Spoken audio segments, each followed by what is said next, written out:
Well, I always love I think it was Peter Kreeft's quote where he says that sex is their God and abortion is their sacrament. Yes. Which is why it uses the same words in the opposite meaning, right? Yes. This is my body. Mm-hmm. And you can see the way they protect that. If you can mention, in your book you were talking about, I think it was in Britain or the UK, there were 2 stories you gave that were just, I mean, they were mind-blowing. I haven't heard those stories before. And you were telling both of those. But just as a data point for, if you don't do these fights now, right, which this is one of those rare areas where you could still, to your point, you could still get victory in some Mm-hmm. states. A lot of these other things, we've already lost the first couple battles. So it doesn't mean we can't regroup, but we have to regroup.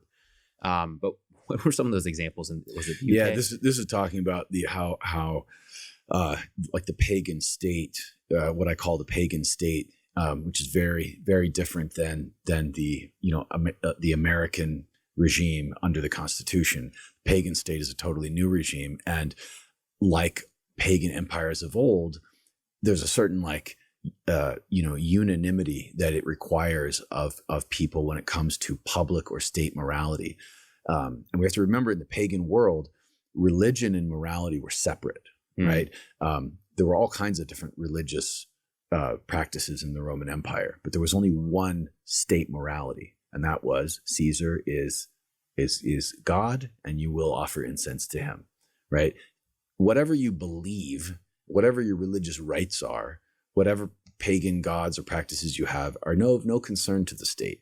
What the state is concerned about is unanimity and uniformity in public morality, right? And that's how paganism has always worked, right? And the reason for that is that paganism isn't just a series of cosmological claims; it's a system. It's a political system that has a certain power dynamic that's used to control people, right? Christianity, for the first time, united morality and religion. What the religion claimed determined the morality of the people, right?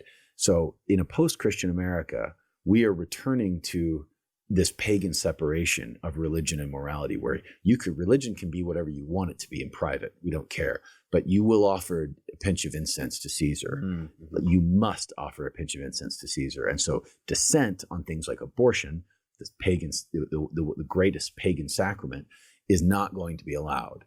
Like, you must perform the public morality on abortion, right?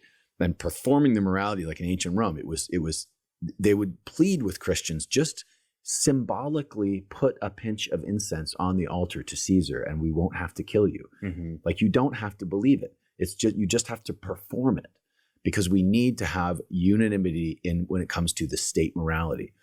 And of course, the Christians wouldn't do it, and it became a huge problem, and eventually toppled the empire, right? Because it broke the pagan stranglehold over morality, and it exposed the pagan system as fatally weak and corrupt, and it exposed the atrocities that were at the heart of it, and the barbarity that was at the heart of it. So what we have now, in the examples that you cited, in the United Kingdom and in other places in Europe, we're starting to see these laws come on the books, prohibiting any kind of protest within a certain distance of abortion clinics. And this includes silent prayer. So it's illegal in many parts of the United Kingdom right now to stand within 100 yards or whatever of an abortion clinic and pray silently. And if you do that, and the police encounter you, and they ask you if you're praying, and you say yes, they'll arrest you and take you away in handcuffs. And this happened to the head of a pro-life group in the United Kingdom, and they filmed it. It was a lady, right? It was a woman. Yeah, it's happened to her more than once. It happened to her priest as well. Her Catholic priest was arrested for the same charges. And of course, it's very interesting. You get it. They had criminal charges filed against them for violating this ordinance. And of course, the priest, one of his defenses was, I am called to pray always. I'm always praying.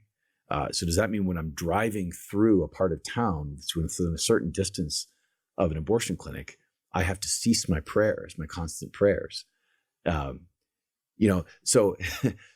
the idea that you would have a regime that criminalizes silent prayer, thought crime. yeah, that's a tyranny. That's a tyrannical regime. Right. That is, and the reason they're doing it is because they are demanding, just as the pagan empires did it in the past. They're demanding unanimity and uniformity on this performance of this state morality, which is that no word can be spoken against abortion and no thought can be thought against abortion. And certainly no prayers can be offered against abortion.